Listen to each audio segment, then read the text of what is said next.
Hi, I'm Haeleigh. I'm an actor in Los Angeles. I've spent years trying to figure out exactly what I need to do to be the most effective working actor. With my co-founder, Indeana Underhill, we started a company called Cinematography for Actors, where we teach the technical requirements of film and television performance. Even though we were teaching a lot of great stuff in our courses, that's not stuff that you need to know once you get on set. We will help you figure out all of the things that you need to be doing to book the job and then use that technical knowledge. Let me show you what I do. This is episode 3 of Actors Daily Checklist. Today we are looking at Casting Frontier. Let's dive in. This is what the landing page of Casting Frontier looks like. We'll go ahead and log into mine. It's a pretty simple profile. Again, just like casting networks, you're going to land in your own profile. This is not quite as widely used, but many agents and managers will ask you to have this. Because Casting Frontier is less widely used, I only check it about 3 times a week. You can see on my profile that there is a main headshot and then the other headshot options are down here. My basic information is here. It'll tell me if I have any upcoming auditions. It'll tell me if I have any upcoming unveils. It'll tell me if I have self-tape requests. If I want to change my profile, there's an edit profile button right here. I can change my headshots, and then there's a drop-down menu for more options. Down here is where the resume is, where you'll upload any of your projects that you want to feature. You don't have to feature projects. The important part is going to be your picture, your information here, your reel material if you have a reel, and then your special skills down here. And you can see that for me, in acting styles, I have selected that I can do comedy, drama, family. I've studied Sanford Meisner, I've studied Uta Hagen. For athletics and sports, I chose roller skate because I know how to do that. I can run. I am also quite a good swimmer, so I'm very confident there, so I've ticked all of this. There are also dialect options. If you can do accents in different dialects, if you can speak multiple languages, that's also going to be found in here. They also do want to know if you can drive and if you have a driver's license, so make sure you tell them about that. And I can knit as well, and I've had stand-in experience, which is a really good thing to list on a profile. Make sure you keep this profile really full. Casting really likes to see your skills on your profile without having to reach out to ask you. Once you upload everything, if you want to see what your profile looks like, you'll be able to come over to More Options and hit Public Profile. And then you can see that this is what my profile looks like to casting when I send a submission. All of my headshots are here, so I can take a look at that and decide if I think it's enough, not too many, if my looks are consistent with my current look. And then over here, they can see my entire resume. If you're new to acting, if you're at the beginning of your career, I would not say that Casting Frontier is something that you have to have immediately. Most of the breakdowns you see on Casting Frontier will also show up on Actors Access and LA Casting. Casting Frontier, you're really only going to need once your reps ask you to get it, unless you're looking for background. You can find a lot of great background breakdowns on Casting Frontier. If you aren't quite ready to sign up with Central Casting, it's a good way to get on big sets by yourself. Up here, you'll see there's this big green button that says Direct Submit, and you'll just click that and that will take you into the breakdown database here. I often see a lot of the same breakdowns on Casting Frontier, LA Casting, Actors Access. Remember that if you see the breakdown again on a different website, don't submit twice or 3 times, just pick your favorite website and submit there. Casting will see you. You don't have to overload their inbox. You can filter your search results, much like you do on other casting websites. Where is it casting? We're gonna go ahead and say Los Angeles because that's where I am. Union, SAG-AFTRA. And you can only search a single union at a time. So if you happen to be in 2 unions like I am, you have to search them separately on this website. They have a relevancy filtering system that I find is pretty cool. 1 star, 2 star, 3 stars.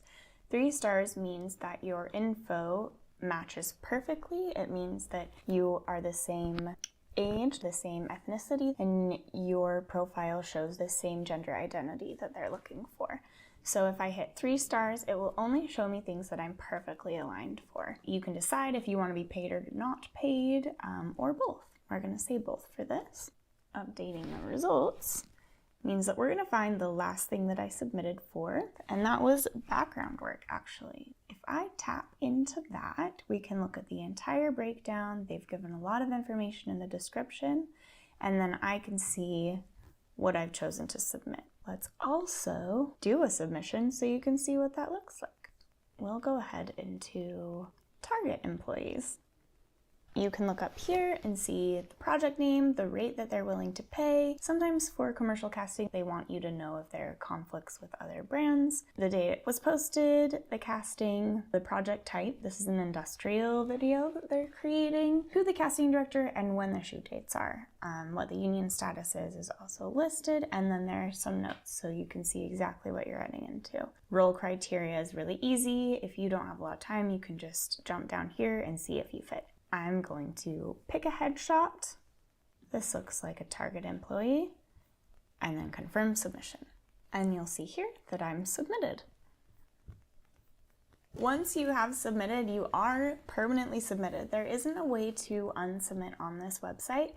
If you end up getting an audition for something you really don't want to do, you can always turn it down. Casting Frontier has a bookouts calendar for you. So you are able to jump into the bookouts calendar and say what your bookout is for. I usually just say booked out.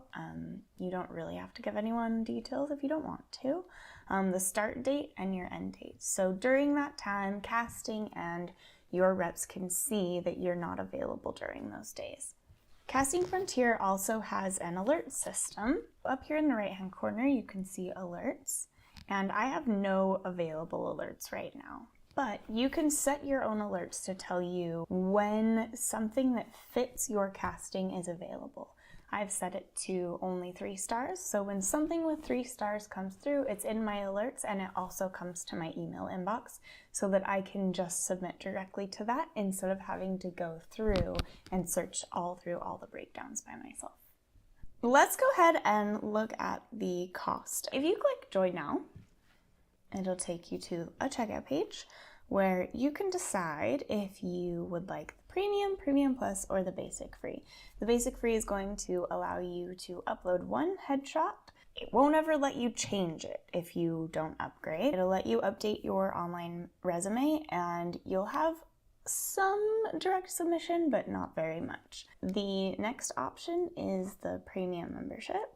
You can choose to pay monthly, for 6 months, or an entire year. That's all billed at once. That gives you a little bit more control over your profile. If you are a SAG-AFTRA member, you get 20% off of the Premium and Premium Plus. With the Premium, it's a pretty decent membership. You get a number of headshots, a number of clips. You can change your headshots and do as many role submissions as you want. With the Premium Plus, you get unlimited headshots that you can upload. So if you have more than 5 that you really like and your reps really like, the Premium Plus is going to be the best place for you, and you won't be charged for them individually. You'll also get a custom profile link. So if you feel like you want to share your Casting Frontier membership, you can do that really easily. But I actually am thinking of downgrading to Premium. I don't think I need more than 5 headshots. If I downgrade, I will have to remove a number of my headshots, which is something I want to make sure that I give my rep a heads up about. If they decide that they actually need everything that I have on there currently, I won't be able to downgrade. No matter which tier I have, my reps will be able to continue to submit me as much as they want over Casting Frontier. So that was Casting Frontier, a less dense list of breakdowns that you'll find here, but still a really good tool to have, especially if you want to submit yourself for background stuff and if your reps want you to have it. This was an episode of Actors Daily Checklist from Cinematography for Actors. If you're interested in becoming a part of our CFA community, subscribe below. I'm Haeleigh. See you next time.